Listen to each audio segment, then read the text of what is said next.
हम तो सिर्फ नौकरी के लिए चिंतित हैं, नौकरी मिल जाए मेरा कल्याण हो जाएगा। मुझे तो तब आश्चर्य होता है, आप लोग नेट देखते होंगे, नेट देखते हैं? नहीं देखे? नहीं देखे, बड़े अच्छे लोग हैं आप लोग, मत देखिए। अभी जब कोई व्यक्ति आईपीएस बनता है, अभी छत्तीसगढ़ का एक जिले में कोई आईपीएस था, अपने सर्विस रिवॉल्वर से अपने को सुसाइड कर लिया। अभी बताइए, उसको तो नौकरी मिल गया था, फिर वो कौन सुसाइड किया? क्या कारण था सुसाइड कर लिया? ये कारण है, उन चीजों से मन प्रभावित नहीं होता है। मन को ठीक रखने के लिए, स्थिर रखने के लिए भारत के वैज्ञानिकों ने, भारत के ऋषियों ने शोध किया था कि दुनिया में भारत ही एक ऐसा राष्ट्र है जो मन की सर्जरी करता है। सर्जरी समझते हैं? मन की सर्जरी करने का विज्ञान दुनिया में किसी के पास नहीं था, सिर्फ भारत के पास था, जो मन को ही बदल देता था। मन बदल देने का नाम ये हमारे पास था। ध्यान क्या करता है? मंत्र का जप क्या करता है? आपके मन को ही बदल देता है, मन को चेंज कर देता है, मन को सही रास्ते पे लगा देता है, अच्छे कार्य करने का मन होने लगता है। यही तो है अध्यात्म। ये जबरदस्ती आपको उस दिशा की ओर ले जाता है, यही अध्यात्म है। कई लोगों के मन में, मैंने थोड़ी देर पहले कहा, कि अहंकार हो जाता है कि मैं ये कार्य करता हूं, मेरे द्वारा ये कार्य होता है। आप क्या समझते हो? आप जितने संस्कार शाला चलाने वाले लोग हो, जितने युवा प्रकोष्ठ में अन्य कार्य करने वाले लोग हो, आप क्या समझते हो? आपके बारे में हमको सूचनाएं नहीं रहती है? रहती है। मैं बोलता नहीं, मेरे पास तमाम तरह की सूचनाएं रहती है। मैं अगर यहां से बखिया उघेड़ना शुरू कर दो तो कितने के हाथ पांव फूल जाएंगे, लेकिन मैं ऐसा नहीं करता।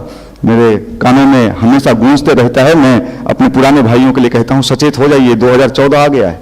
बाएं दाएं मत करिए, उलट पुलट मत कीजिए, साधना करिए।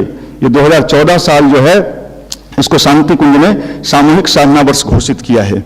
सामूहिक साधना वर्ष घोषित किया है कि साहब कम से कम आप जो भी संस्कार शाला चलाने वाले लोग हैं, जो भी हैं, वहां पर 20 मिनट कम से कम 12 बार गायत्री मंत्र का जप का शुरू करके उसके बाद वो संस्कार शाला का आप शुरुआत करिए। 12 बार गायत्री मंत्र सामूहिक रूप से सबको साथ में लेके करिए। ये क्या है कि अभी आदमी का मन गलत कार्य में बड़ा तेजी से लग रहा है, और अच्छे कार्य भी हो रहे हैं, अच्छे कार्य भी हो रहे हैं। तो जो आने वाले समय में अच्छा अपने को बना लेगा, उसका भाग्य और भविष्य दोनों शानदार होगा। और जो बुरे कार्यों में अपने को उलझाए रखेगा, गलत कार्य में अपने को उलझाए रखेगा, उसका भाग्य और भविष्य दोनों खराब होता चला जाएगा। मनुष्य अपने भाग्य का निर्माता स्वयं है। जो जैसा सोचता है, करता है, वैसा ही बन जाता है। आपके अंदर अच्छा सोच विकसित हो, आपके अंदर अच्छे विचार विकसित हो, आप दूसरे के लिए एक आइकॉन बने, यही उद्देश्य है, यही उद्देश्य है अध्यात्म का। और ये उद्देश्य युवा प्रकोष्ठ लगातार इस कार्य को कर रहा है। आपको यहां बुलाया है। क्यों बुलाया है? इसलिए बुलाया है, बहुत सारे नए भाई भी आए हैं, आपको इसलिए बुलाए हैं कि आज आपके मन की सफाई करनी है, आपके मन को साफ करना है।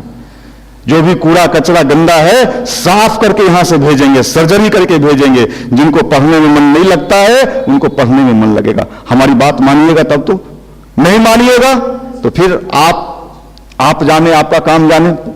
इसलिए आपसे निवेदन है कि जो लोग नए हैं उनसे मैं बातचीत करूंगा, और उनको जो चीज यहां से बताया जा रहा है, जो चीज यहां से कहा जा रहा है, ये अद्भुत समय आया है।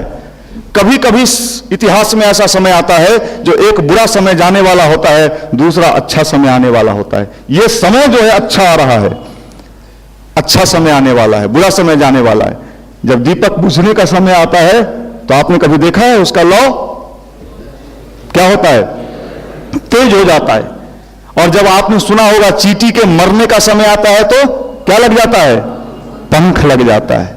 तो जो मच मच करके चल रहे हैं, जिनको पंख लग गया है, वो अपने पंख को ठीक कर लें। समय बड़ा बलवान रे भाई, समय बड़ा बलवान है। परिवर्तन के चक्र चल रहे, सभी बदल जाएंगे, जो नहीं बदल पाएंगे अपने आप कुचल जाएंगे, अपने आप कुचल जाएंगे। मैंने देखा है इन आंखों से। हमें याद है हमारे सीनियर्स, जब मैं पटना यूनिवर्सिटी में था, सीनियर्स लोग, उस समय वो यही मानते थे कि रंगदारी करना, बदमाशी करना, लफंगई करना, यही मेरा जन्मसिद्ध अधिकार है, ये मेरा जन्मसिद्ध अधिकार है। किसी की आज इनमें से कईयों को मैं जानता हूं जो गांव में जाके दूध दूहने लायक भी स्थिति में नहीं है। बीए पास, एमए पास, मक्खी मार रहा है, मक्खी भगा रहा है। आप ऐसा बनना चाहते हैं? निर्णय लीजिए। देखिए, लड़ाई शुरू है, कौरव और पांडव के बीच का जो युद्ध है वो शुरू हो चुका है।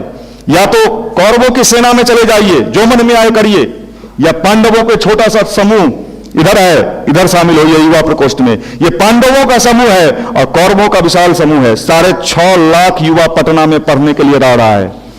6.5 लाख। उसमें से हम कितने हैं? मुट्ठी भर भी नहीं है। 6.5 लाख में ये निर्णय लेना होगा कि या तो उस पार जाइएगा या उस पार। उधर कौन है? सारे बड़े बड़े योद्धा उसी साइड में हैं। भीष्म पितामह उधरे हैं, भीष्म सर उधरे हैं, सब लोग उधर है। इधर बेचारे उज्जवल जी, निशांत रंजन जी, दीपू जी और राजीव, ये सारे लोग इधर है। मेरे कहने का मतलब ये निर्णय लेने का समय है। बाद में पश्चाताप करिएगा, बाद में पश्चाताप करिएगा कि हमने पांडवों का साथ नहीं दिया, कौरवों का साथ दिया। कौरव का अंत निश्चित है और पांडवों का विजय भी निश्चित है। ये पांडव और कौरव का लड़ाई है। पांडव कौरव कौन था? विचार विचार। उधर कौन था? दुर्योधन था। कर्ण भी उधरे चला गया। कर्ण जैसा योद्धा उधर था, सारे लोग उधर थे, पांडव इधर। और कृष्ण कह रहे हैं कि इन सारे का अंत होना निश्चित है। अर्जुन बेचारा पूछता है, ये कैसे मरेंगे? ये तो बड़े बड़े लोग हैं, ये शीला दीक्षित हैं, ये कैसे हो?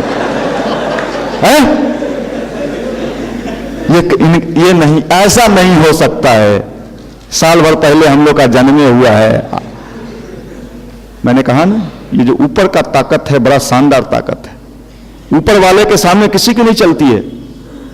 आप नीचे बहुत बड़े रंगदार हो, सब लोग रंगदार हैं, लॉज में, हॉस्टल में, रूम में, रोड पर कितने बड़े रंगदार हैं। जब ऊपर वाले की रंगदारी चलती है तो नीचे वाले की रंगदारी धड़ी की धड़ी रह जाती है। अभी स्वेटर पहने हो, टोपी लगाए हो, सब खोल के थोड़ा रोड पर घूम के दिखा दो, अरे मार देगा ठंडा ताप। इसका मतलब वो ज्यादा बड़ा रंगदार है, तुमसे बड़ा रंगदार है वो।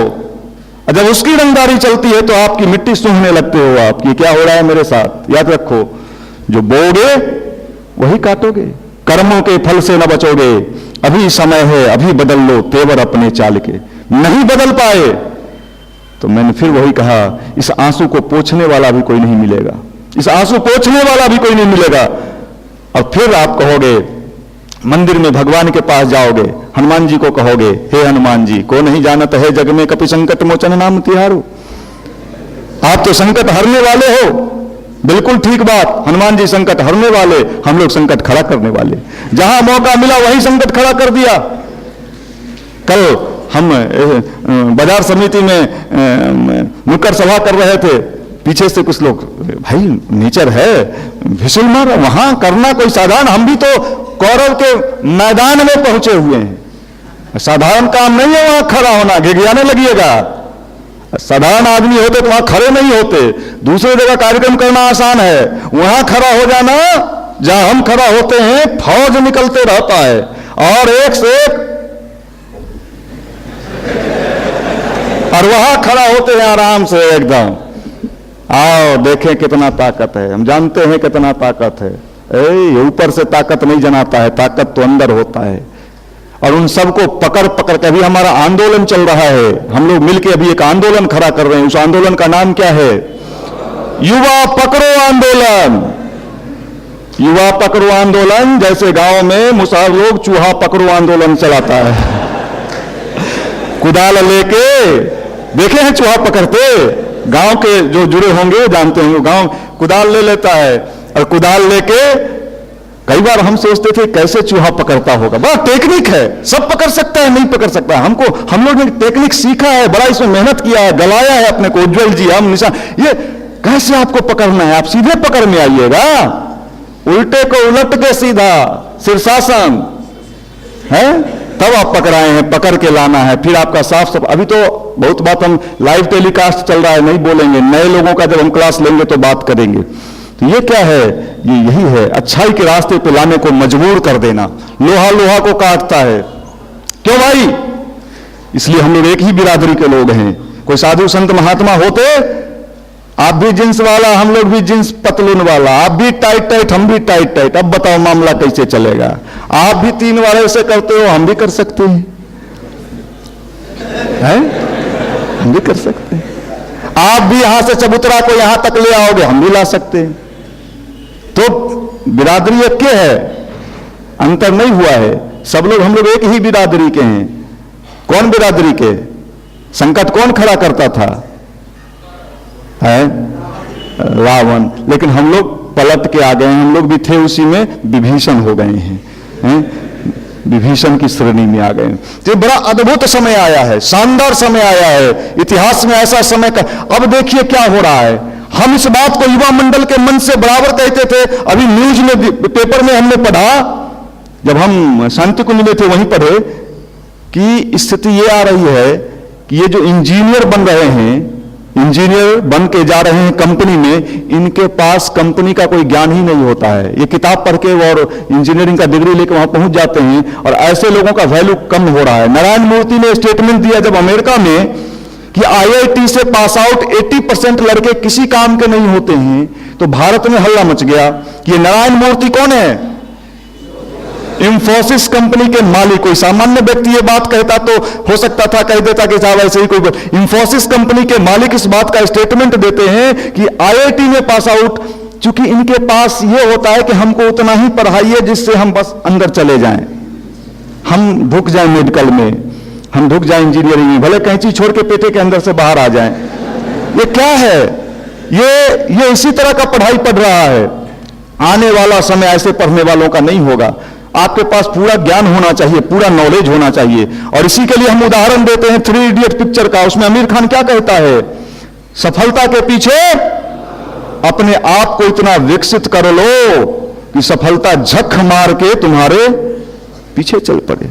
ये पाव विकसित करिए, अपने पढ़ाई को एक सिस्टम में लाइए।